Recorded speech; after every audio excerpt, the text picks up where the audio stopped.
میرا دل بدل دے، میرا دل بدل دے، میرا دل بدل دے، میرا دل بدل دے، میرا دل بدل دے، میرا دل بدل دے، میرا دل بدل دے، میرا غفلت۔ السلام علیکم ورحمۃ اللہ وبرکاتہ۔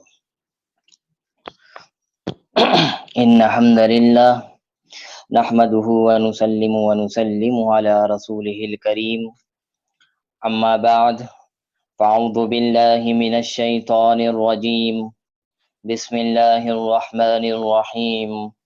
قال اللہ تبارک وتعالی لن تنالوا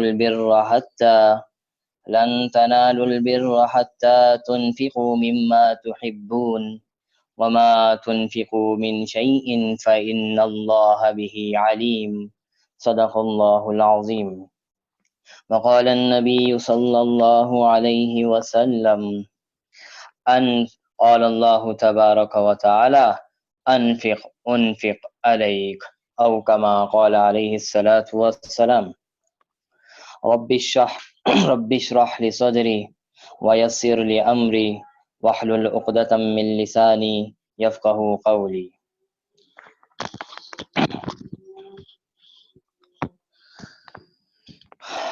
آج الحمدللہ ہمارے رمضان سیریز کے سیشن کی پہلے عشرے کی آخری کلاس ہے۔ کل سے الحمدللہ ہمارا رمضان کا دوسرا عشرہ شروع ہو جائے گا۔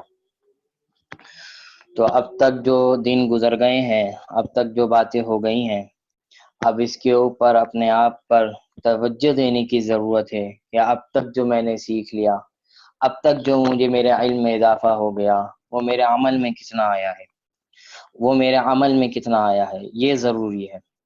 اگر عمل میں نہ آئے، نالج میں آ جائے، کوئی فائدہ نہیں ہے۔ اصل تو یہ ہے جو سیکھ رہے ہیں، جو سن رہے ہیں، وہ ہماری عمل زندگی میں شامل ہو جائے۔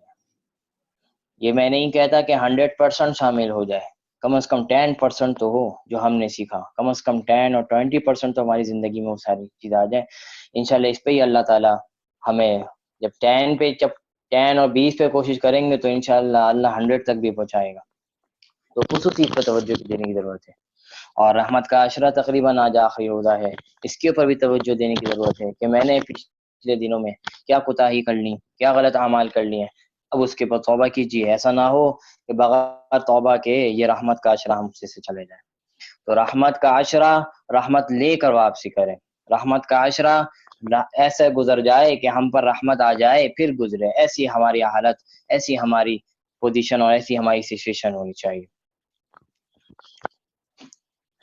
آج جو خطبے میں قرآن مجید کی تلاوت کی ہے، اللہ تبارک و تعالی اس آیات میں، یہ لن تنالوا البر حتی، یہ 4 سپارے کی پہلی آیت ہے۔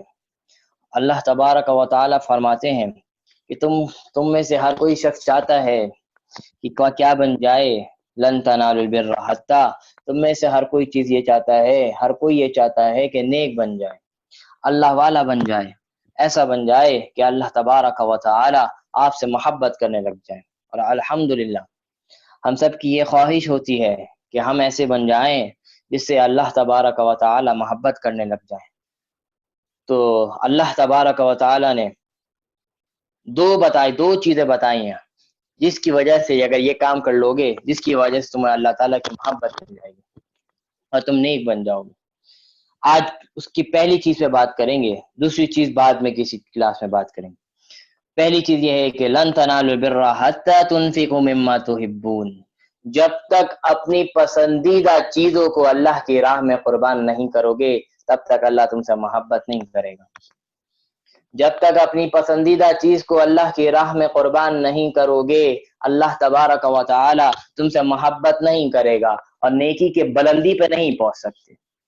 نیک بن سکتے ہو روزے نماز پڑھ کے، نیک بن سکتے ہو دوسرے کام کر کے، لیکن جب تک اپنی قیمتی چیز کو اللہ کی راہ میں قربان نہیں کرو گے، نیکوکاروں کی بلندی پہ نہیں پہنچ سکتے۔ اگر چاہتے ہو کہ نیکوکار کی بلندی پہ پہنچ جائیں تو فرمایا کہ تنفقوا مما تحبون، خرچ کرو اس چیز سے، اس چیز کو جس سے تم محبت کرتے ہو۔ یہ سب سے پہلے آیات جو ہے نازل ہوئی ہیں یہ صدقات کے بارے میں، صدقات کے بارے ہیں، اور آگے فرمایا وما تنفقوا من شيء فإن الله به عليم، تم کوئی چیز خرچ نہیں کرتے، تم کوئی چیز دوسروں کو نہیں دیتے مگر اللہ اس کو جانتا ہے، مگر اللہ اس کو جانتا ہے۔ یہ آیت آج خصوصی طور پر جو پڑھی ہے اس کا مقصد صدقات ہے، صدقات، کہ ہمیں اپنے پیسوں سے محبت ہوتی ہے، ہمیں اپنے مال و متاع سے محبت ہوتا ہے، تو رسول اللہ تبارک و تعالیٰ فرما رہے ہیں اپنے محبت کردہ چیزوں سے جب تک دوسروں پہ خرچ نہیں کرو گے نیکوکاری کی بلندی پہ نہیں پہنچ سکتے۔ تو ہم دیکھنا چاہیے کہ ہمارا قیمتی اوقات کیا ہے، ہمیں قیمتی چیز کیا لگتی ہے، اب ہم اس کو اپنی عبادت کے اوپر بھی فٹ کر سکتے ہیں۔ آپ کسی کام میں مصروف ہیں، بہت امپورٹنٹ کام میں مصروف ہیں، ادھر نماز کا ٹائم ہو جاتا ہے، ادھر نماز کا ٹائم ہو جاتا ہے اور آپ اس کام کو چھوڑ کے نماز کی طرف چلے جاتے ہیں، تو فرمایا یہ آپ نے اپنی پسندیدہ چیز کو اللہ کے لیے قربان کر دیا، آپ نیکوکاروں کی لسٹ میں شامل ہو جاؤ۔ اسی طرح آپ کسی دوسرے کام میں لگے ہوئے ہو، شادی بیاہ میں لگے ہوئے ہیں اور وہاں پہ غلط کام ہو رہے ہیں، ساری غیر رسمی چیزیں ہو رہی ہیں، غیر شرعی چیزیں ہو رہی ہیں، آپ اس شادی میں شرکت نہیں فرما رہے، آپ اس شادی میں نہیں جا رہے، فرمایا آپ جو بچ رہے ہو، آپ کو دل چاہ رہا ہے کہ میں بھی شادی میں جاؤں، آپ کو دل چاہ رہا ہے میرا عزیز کی شادی ہے، لیکن وہ جو وہاں برائی ہو رہی ہے اس کو دیکھتے ہوئے اگر آپ نہیں جا رہے، فرمایا آج کی یہ قربانی اللہ تبارک و تعالی آپ کو بلندی پہ پہنچائے گی، نیکوکاری کی بلندی پہ پہنچائے گی۔ اسی طرح ہمارے پاس صدقات ہیں، پیسے ہیں، بہت عزیز لگ رہے ہیں، بہت چیز بہت عزیز ہیں، جب تک ہم اللہ کے راہ میں اس پیسے کے کچھ نہ کچھ خرچ نہیں کریں گے، یہ زکوٰۃ کی بات نہیں ہو رہی، زکوٰۃ تو فرض ہے، وہ تو لازمی ہے، اس کے بغیر تو چارہ کار نہیں ہے، اس کے اوپر اگر نہیں دیا تو اس کی پکڑ ہے، یہ صدقات کی بات ہو رہی ہے جس کو اللہ تبارک و تعالی نے فرض نہیں کیا بلکہ اس کے اوپر موٹیویشن دی، موٹیویٹ کیا کہ یہ بھی کیا کرو، اس سے بھی غربا کی مدد ہوتی ہے، اس کے بارے میں ہو رہا ہے، اس کے بارے میں بات ہو رہی ہے کہ جب تک اللہ کی راہ میں اپنی پسندیدہ چیز کو خرچ نہیں کرو گے اللہ تبارک و تعالی کے نزدیک نیک نہیں بنو گے۔ اگر چاہتے ہو نیک بننا تو اپنے قیمتی چیزوں کو اللہ کی راہ میں خرچ کرو، اللہ تبارک و تعالی تمہیں نیک بنا دے گا، اللہ تبارک و تعالی تمہیں اپنا پسندیدہ بندہ بنا دے گا۔ اب وہ نیک چیز، اب وہ محبت کردہ چیز کیا ہو سکتی ہے؟ وہ ہمارے اوقات بھی ہو سکتے ہیں، وہ ہمارے مال و متاع بھی ہو سکتا ہے، وہ ہماری بہت ساری چیزیں بھی ہو سکتی ہیں جس سے ہم محبت کرتے ہیں۔ جیسے میں نے فرمایا میرا دل چاہ رہا ہے کہیں جانے کا لیکن میرا اللہ وہاں جانے سے منع فرما رہا ہے، تو آپ نے اس دل کو وہاں پہ مارا اور چھوڑ دیا، اللہ کی بات سنی، اللہ یہاں پہ بھی آپ نے محبت کردہ چیزوں کی قربانی کی ہے، آپ اس کو پسند کر رہے تھے لیکن یہاں پہ آپ نے قربانی دی، اللہ تبارک و تعالی آپ کو نیک کاروں میں شامل فرمائے گا۔ اسی طرح آپ کے پاس پیسے ہیں، آپ صدقات دے رہے ہیں، غربا کی مدد کر رہے ہیں، آپ کو محبت ہے اپنے پیسے سے، پھر بھی آپ غربا کی مدد کر رہے ہیں، مساکین کی مدد کر رہے ہیں، دوسروں کو خصوصاً اپنے رشتہ داروں کا خیال رکھ رہے ہیں۔ رسول اللہ نے فرمایا بہترین صدقہ وہ ہے، بہترین صدقہ وہ ہے جو اپنے رشتہ داروں کو دیا جائے، جو اپنے رشتہ داروں کو دیا جائے، جو اپنے رشتہ داروں کو دیا جائے، یہ بہترین صدقہ ہے۔ آج افسوس ہم باہر والوں کی تو فکر کر لیتے ہیں، باہر والوں کو تو دیکھ رہے ہوتے ہیں لیکن ہمارے رشتہ دار میں ہمارے چاچا، ہمارے پھپھا، ہمارے عزیز و اقارب پریشان ہوتے ہیں، کسی وجہ سے پریشان ہوتے ہیں، ان کی طرف ہماری فکر نہیں جاتی، ہم باہر والوں پہ تو لوٹاتے ہیں اپنے گھر والوں پہ نہیں لوٹاتے۔ رسول اللہ نے فرمایا بہترین صدقہ یہ ہے کہ اپنے رشتہ داروں کو دیا جائے، اپنے رشتہ داروں کا خیال کیا جائے، اس سے آپ کو دوہرا اجر ملے گا، ڈبل اجر ملے گا۔ پہلا اجر کہ آپ نے صدقہ دیا، صدقہ کا اپنا اجر، اور دوسرا کہ آپ نے اپنے رشتہ داری کا خیال رکھا، آپ نے اپنی رشتہ داری پر صلہ رحمی کی اس وجہ سے، تو اللہ تبارک و تعالی اس صدقے کے اوپر ڈبل اجر دے گا۔ تو خصوصی توجہ دینے کی ضرورت ہے صدقات کے اوپر۔ آج کی جو ہماری احادیث ہے وہ بھی صدقات سے متعلق ہے۔ تو آج ہماری الحمدللہ جو حدیث ہے ہماری حدیث 35 حدیث الحمدللہ ہو چکی ہے، 35 حدیث ہو چکی ہے، آج ہم 36ویں حدیث پڑھیں گے، 36۔ بسم اللہ الرحمن الرحیم۔ عن ابی ہریرہ رضی اللہ تعالی عنہ ان رجل شكا الى النبي صلى الله عليه وسلم قسوة قلبه قال امسح رأسي اليتيم وعتئم المسكين، رواه احمد۔ حضرت ابو ہریرہ رضی اللہ تعالی عنہ سے روایت ہے کہ ایک شخص نے رسول اللہ صلی اللہ علیہ وسلم سے شکایت کی، رسول اللہ صلی اللہ علیہ وسلم سے اپنی تنگدستی کی شکایت کی، فرمایا کہ میں بہت پریشان رہتا ہوں، میرے پاس رزق کی کمی ہے، میرے پاس روزگار کی کمی ہے، میں اپنے گزارا صحیح سے نہیں کر پاتا، اس چیز کی شکایت کی کہ ایسے میں اس پر حالات ہیں۔ رسول اللہ نے فرمایا یتیموں کا خیال رکھا کرو، یتیموں کا خیال رکھا کرو، مساکین کو کھانا کھلایا کرو، یتیموں کے سر پہ ہاتھ پھیرا کرو، مساکین کو غربا کا خیال رکھا کرو، غربا کی مدد کرا کرو، اللہ تبارک و تعالیٰ تمہارے یہ حالات درست فرما دے گا، اللہ تبارک و تعالیٰ یہ جو تمہارے اوپر جو حالات ہے اس کو اٹھا دے گا۔ تو کیا فرمایا، اس حدیث سے کیا بات سامنے ہوئی، اگر ہمارے گھر میں ایسی پوزیشن ایسے حالات ہیں تو ہم غربا کی مدد کریں گے، ہمارے پاس کچھ بھی نہیں ہے پھر بھی اس میں سے ہم غربا کو دیں گے۔ اب اس کے اندر دل چاہیے، دل چاہیے، دل اگر ہوگا، دل اگر آپ کا سخی ہوگا تو آپ یہ کرنے پر آمادہ ہو جائیں گے۔ رسول اللہ فرمایا اگر یہ کام یقین کے ساتھ کرنا ہے، یقین کے ساتھ کہ ایسا ہوگا، آپ غربا کے ایسے حالات اگر آ جائیں، حالات اگر ایسے آ جائیں تو آپ اللہ سے تجارت کر لیں، اللہ سے تجارت کر لیں، آپ اپنے پیسے اللہ کے اکاؤنٹ میں انویسٹ کر دیں۔ ہم چاہتے ہیں کہ ہمارا پیسہ ڈبل ہو جائے، کسی ایسے کام میں لگائیں کہ لگانے کے بعد پیسہ ڈبل ہو جائے، ہم پھر مارکیٹیز میں پیسے لگاتے ہیں، ہم دوسرے کاروبار میں پیسے لگاتے ہیں۔ اللہ تبارک و تعالیٰ کہتے ہیں میری مارکیٹ میں پیسہ لگا دو، میری تجارت میں پیسہ لگا دو، میری تجارت میں پیسہ لگا دو، میں اس کا 7 گنا بڑھا کے تمہیں دوں گا۔ اور اللہ تبارک و تعالیٰ کی تجارت کیا ہے، اللہ تبارک و تعالیٰ کا بزنس کیا ہے، وہ یہ ہے میرے غربا کے اوپر مدد کیا کرو، میرے غربا کا خیال رکھا کرو، میرے مساکین اور میرے یتیموں کا خیال رکھا کرو، اور ان کو صدقہ خیرات دیا کرو۔ اللہ تبارک و تعالیٰ یہ جو تم دے رہے ہو پیسے، اس کا 7 گنا بڑھا کے دے گا، اس کا 7 گنا بنا کے دے گا۔ یہ یقین کے ساتھ دینا چاہیے کہ میں آج اگر 1 روپے دے رہا ہوں، اللہ اس کے بدلے مجھے 7 روپے لوٹائیں گے۔ آج میں 100 روپے دے رہا ہوں، اللہ تبارک و تعالیٰ اس کا مجھے 700 لوٹائیں گے۔ یہ یقین کے ساتھ دینا چاہیے، اور یہ آپ کر کے دیکھیں، یہ آپ تجربہ کر کے دیکھیں۔ اگر ایسا نہ ہو، اگر ایسا ہو نہیں سکتا، ایسا ہو نہیں سکتا، آپ غربا کی مدد کریں، آپ غربا کے یتیموں کا خیال رکھیں، اللہ آپ کے رزق میں وسعت فرمائے، ایسا ہو نہیں سکتا، ایسا ہو نہیں سکتا۔ آج ہم عرب کو دیکھتے ہیں، کتنا مال و متاع ان کے پاس، عرب کتنا مال و متاع، کتنے عیاش زندگی گزار رہے ہیں۔ اس کی بہترین، اس کی سب سے بڑی وجہ یہ ہے کہ وہ اپنے غربا کی بہت مدد کرتے ہیں۔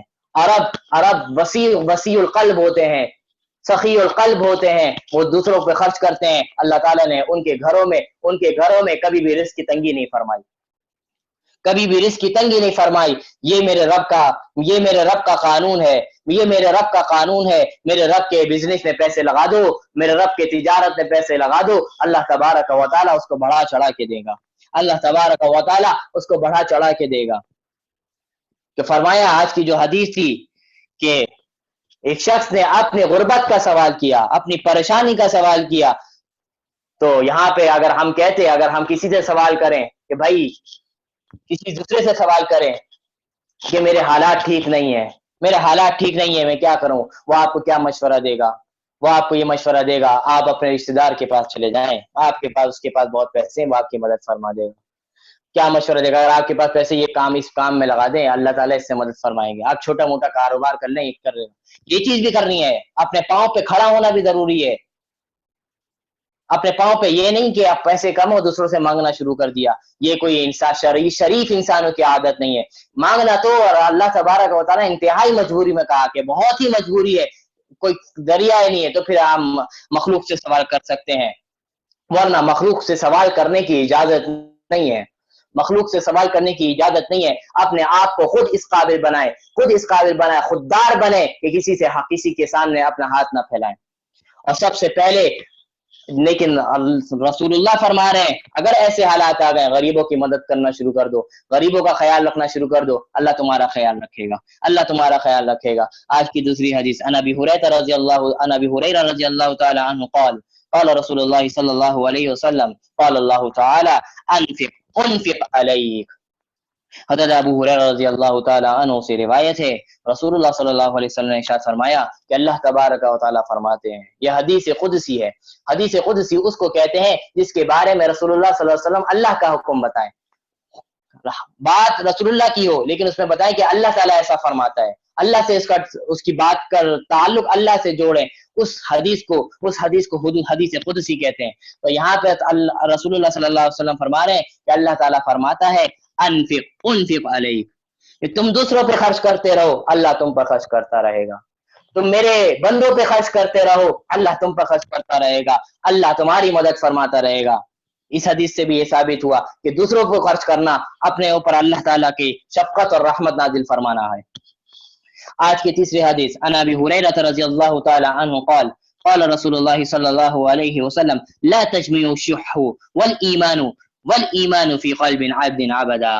حضرت ابو ہریرہ رضی اللہ تعالی عنہ سے روایت ہے، رسول اللہ صلی اللہ علیہ وسلم نے ارشاد فرمایا کہ ایمان اور بخل یہ دو متضاد چیز ہے، کنجوسی اور ایمان یہ دو متضاد چیز ہے، اور کسی بھی مومن کے اندر ایسی دونوں چیز ایک وقت میں جمع نہیں ہو سکتی۔ ایک مسلمان کے اندر یہ دونوں چیز ایک وقت میں جمع نہیں ہو سکتی۔ کیا مطلب کہ یا تو ایمان ہوگا اور سخاوت ہوگی، یا تو ایمان ہوگا اور اس کے ساتھ سخاوت ہوگی، ایمان کے ساتھ بخل نہیں آ سکتا، ایمان کے ساتھ کنجوسی نہیں آ سکتی۔ اگر کنجوسی ہے، اگر کسی کے دل میں کنجوسی ہے تو اس کے دل میں ایمان نہیں ہے، اس کے دل میں ایمان نہیں ہے۔ کتنی بڑی بات ہے کہ کنجوسی کے بارے میں فرمایا، جو کنجوس ہے، کنجوس اس کو کہتے ہیں جو غربا کی سب سے پہلا کنجوس وہ ہوتا ہے جو صرف اپنی فکر کرے، صرف اپنی فکر کرے اور اپنے رشتہ دار آس پاس کے لوگوں کو فکر نہ کرے، یہ سب سے بڑا کنجوس ہے، سب سے بڑا کنجوس ہے۔ اس کے علاوہ دوسرا کنجوس جو ہم معاشرے کے اعتبار سے کہتے ہیں کہ اپنے اوپر بھی نہیں لگانا، اپنے اوپر بھی خرچ نہیں کرنا، یہ دوسرا کنجوسی ہے۔ تو دونوں کنجوسی کے بارے میں پہلے نمبر پہ وہ ہے کہ صرف اپنی فکر کرنا اور دوسروں کی مدد نہ کرنا، دوسروں کا خیال نہ رکھنا، یہ سب سے بڑی کنجوسی ہے۔ اس کے بارے میں فرمایا یا تو کنجوسی جمع ہو سکتی ہے یا ایمان جمع ہو سکتا ہے، دونوں چیز ایک وقت میں جمع نہیں ہو سکتی۔ ایمان بھی ہو کنجوسی بھی ہو، ایسا نہیں ہو سکتا۔ یا ایمان ہوگا کنجوسی نہیں ہوگی، یا کنجوسی ہوگی تو ایمان نہیں ہوگا۔ تو کتنی بڑی وعید، کتنی بڑی بات بتلا دی اس کے اندر۔ آج کی چوتھی حدیث،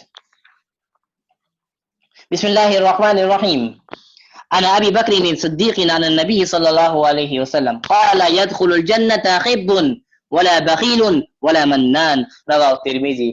ابو بکر صدیق رضی اللہ تعالی عنہ رسول اللہ صلی اللہ علیہ وسلم سے ارشاد فرماتے ہیں، رسول اللہ صلی اللہ علیہ وسلم نے فرمایا، تین لوگوں کو بتلایا، تین ایسے گناہ بتائے کہ اگر یہ گناہ ہو جائے وہ شخص جنت میں داخل نہیں ہوگا۔ فرمایا دھوکے باز، جو دھوکے باز ہے، جو لوگوں کو دھوکے دیتا ہے، جو لوگوں کو دھوکے دیتا ہے، وہ کہیں بھی بیٹھا ہو، اپنے گھر میں بیٹھا ہو، مارکیٹ میں بیٹھا ہو، شاپ میں، بڑے بڑے مال میں بیٹھا ہو، اگر لوگوں کو دھوکے دیتا ہے، جہاں کہیں بھی رہتا ہے اور لوگوں کو دھوکا دیتا ہے۔ اور دوسرا فرمایا بخیل، کنجوس آدمی، جو کنجوس ہے، جو دوسروں کا خیال نہیں رکھتا، صرف اپنی فکر کرتا ہے، وہ شخص۔ اور تیسرا فرمایا احسان جتلانے والا، احسان جتلانے والا، کہ ہم نے کسی کی مدد کر دی، اس کے بعد اگر کوئی ایسی اس کے پر حالات آ گئے یا آپ نے کوئی ایسے ہو گئے تو اس کے پر احسان جتلا رہے ہیں کہ اگر اس نے آپ کے کسی کام میں نہیں آیا وہ شخص، تو کہیں گے بھائی تو بڑے تم تو وہ ناشکر ہے، میں نے تمہاری اتنی مدد کی، تم میرے کام نہیں آ رہے، یہ اس کو کہتے ہیں احسان جتلانا۔ یا کچھ دینے کے بعد اس کو بتانا میں نے تم کو 100 روپے دیے تھے، میں نے تم کو 1000 روپے دیے تھے، یہ بتا کے اس کو شرمندہ کرنا، یہ ہوتا ہے احسان جتلانا۔ تو فرمایا یہ 3 کوالٹیز اگر کسی کے اندر، بیڈ کوالٹیز یہ کسی تینوں کے اندر اگر جمع ہو جائیں گی، وہ جنت میں داخل نہیں ہوگا، وہ جنت میں داخل نہیں ہوگا۔ جس کے اندر دھوکے بازی جمع ہو جائے، جس کے اندر کنجوسی آ جائے اور جس کے اندر احسان جتلانا آ جائے، وہ شخص جہنم میں داخل ہوگا، جنت میں داخل نہیں ہوگا۔ مطلب اس کا یہ ہے کہ اس کی سزا جہنم میں جا کے کاٹے گا اور بدترین طریقے سے کاٹے گا، اس کے بعد جنت میں داخل ہوگا اگر ایمان ہے اس کے اندر۔ اگر ایمان نہیں ہے، مسلمان نہیں ہے، تو ہمیشہ کے لیے جہنم میں رہے گا۔ تو اس حدیث سے فرمایا کہ ایسا شخص کو رسول اللہ نے جہنم میں قرار دیا جو دھوکے باز ہے، جو بخیل ہے، جو دوسروں کا خیال نہیں رکھتا، جو صرف اپنی میں لگا ہوا ہے، جو اپنے رشتہ داروں کا خیال نہیں رکھتا، اور خیال رکھنے کے بعد جو احسان جتلاتا ہے، اس شخص کے تینوں شخص کے بارے میں رسول اللہ فرما رہے ہیں ایسا شخص جہنم میں داخل ہوگا، جنت میں داخل نہیں ہوگا۔ کتنی بڑی وعید کی بات ہے۔ اپنی فکر کرنے کی ضرورت ہے، اپنے آپ کو دیکھنے کی ضرورت ہے کہ میں کس اسٹیج پر ہوں، میں غربا کی مدد، میں اپنے رشتہ داروں کی مدد کرتا ہوں یا نہیں کرتا۔ وہ مدد ضروری نہیں ہے صرف پیسوں سے ہو، وہ ضروری نہیں ہے, وہ آپ اپنے مشورے, اچھے مشورے سے بھی مدد کر سکتے ہیں. آپ اس کی کسی کام میں مدد کرنے سے بھی یہ مدد کی جا سکتی ہے. آپ کسی کو کوئی چیز, آپ اگر کوئی ہدیہ دینا ہے, آپ اگر 1 روپے, اگر آپ کچھ چیزیں بھی اگر آپ کو دے رہے ہیں, یہ بھی اس کی مدد آ جائے گی. ضروری نہیں ہے کہ آپ اس کے اوپر لاکھوں 2 لاکھ روپے دیں, یہی مدد ہے. 1 روپے بھی دے دو گے اس کی مدد کے لیے, وہ یہ بھی آپ کے لیے کامیابی کا ذریعہ ہے, یہ بھی آپ کی کامیابی کے ذریعہ ہے. آپ اپنے اچھے مشورے دیں, آپ اپنے اس کے لیے مدد کریں, آپ اس کے ساتھ خیر خواہی کا معاملہ کریں, حتیٰ کہ آپ اپنے رشتے داروں کے لیے دعا کریں, یہ بھی اس کے لیے مدد ہے. دعا کرنا بھی اس کے لیے مدد اور اس کے اور رشتے داروں کے لیے صلہ رحمی ہے. کم از کم دعا تو ہر کوئی کر سکتا ہے, دعا تو ہر کوئی کر سکتا ہے. اللہ تبارک و تعالیٰ سے دعا ہے کہ اللہ ہمیں اپنے رشتے داروں کو دعاؤں میں شامل رکھنے والا بنا دے, اپنے غرباء اور مساکین کو اپنے دعاؤں میں شامل رکھنے والا بنا دے.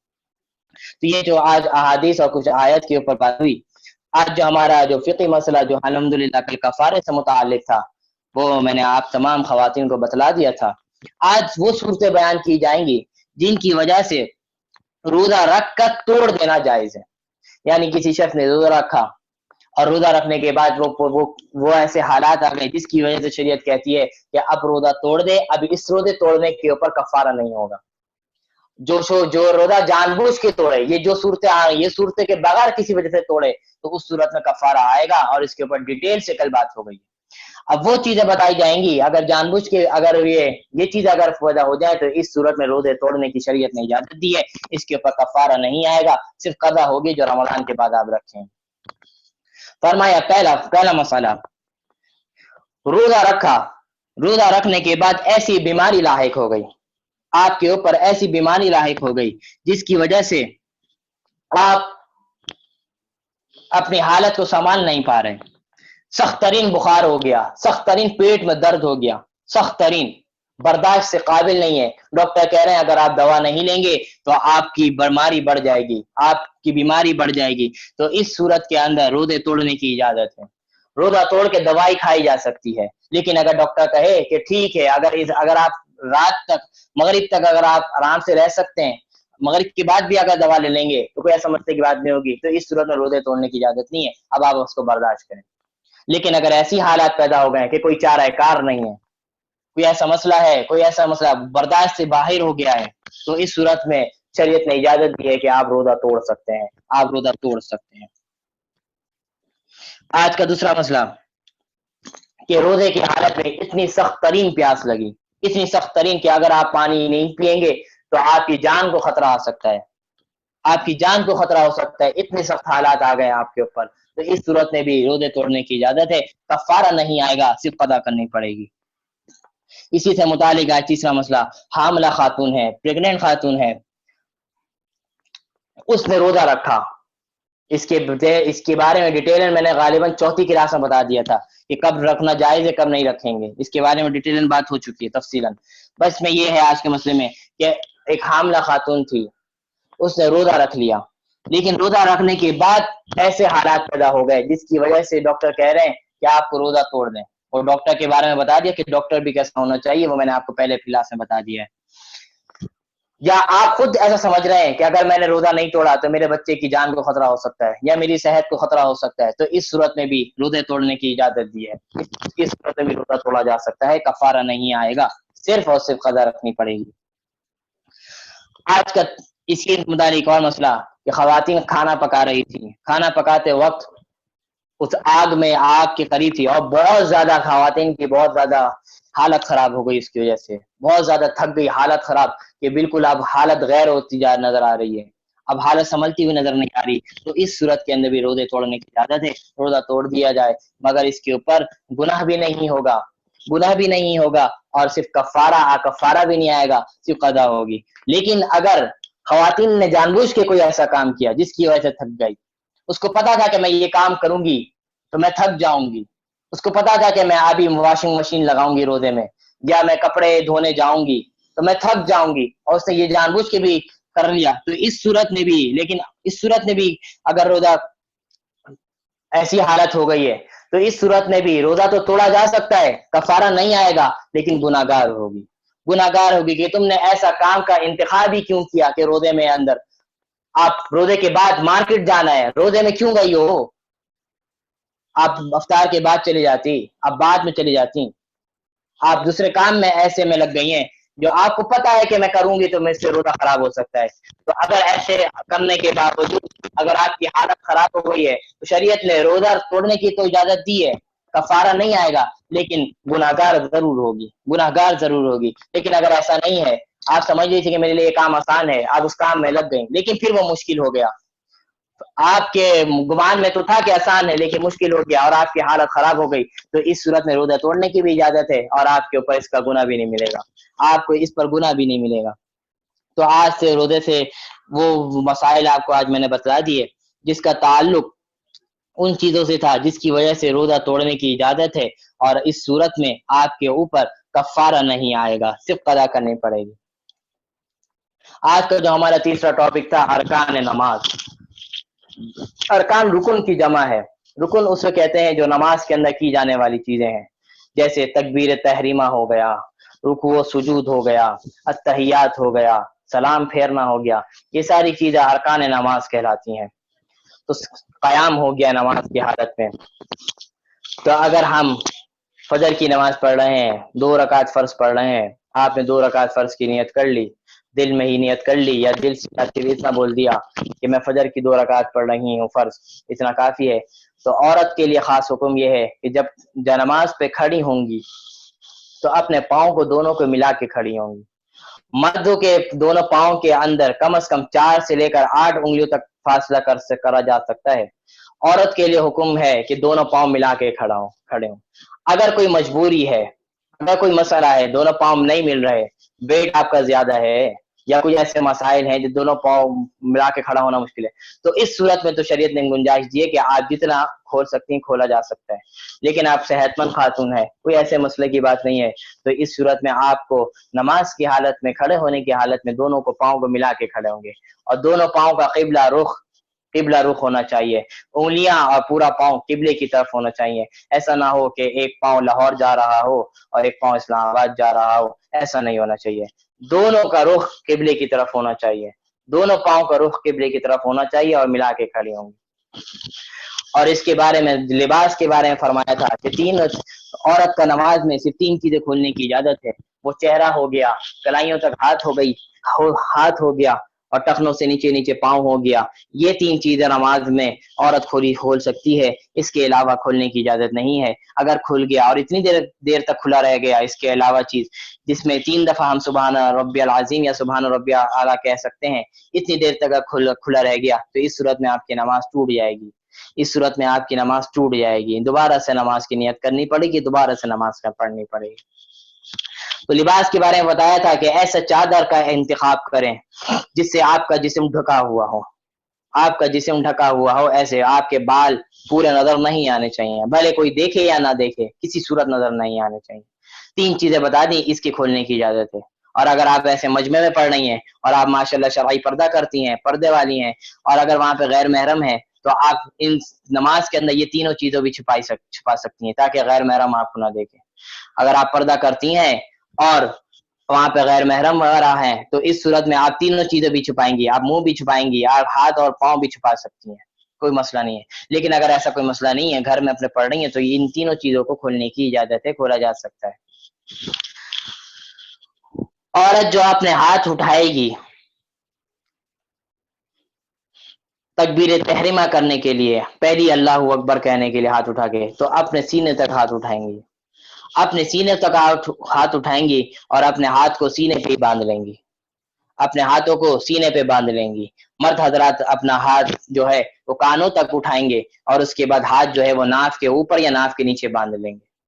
عورتوں کے لیے حکم یہ ہے کہ وہ اپنا ہاتھ سینے تک اٹھائیں اور اپنا ہاتھ سینے پہ ہی باندھ لیں. الٹا ہاتھ نیچے ہو، سیدھا ہاتھ اوپر ہو، اور ہاتھ کا جو ہتھیلی کا جو اوپر والا حصہ ہے اس کے اوپر آپ کا ہاتھ آنا چاہیے. الٹا ہاتھ نیچے ہو، سیدھا ہاتھ اوپر ہو. یہ عورت کے ہاتھ باندھنے کا طریقہ. نماز کے اندر عورت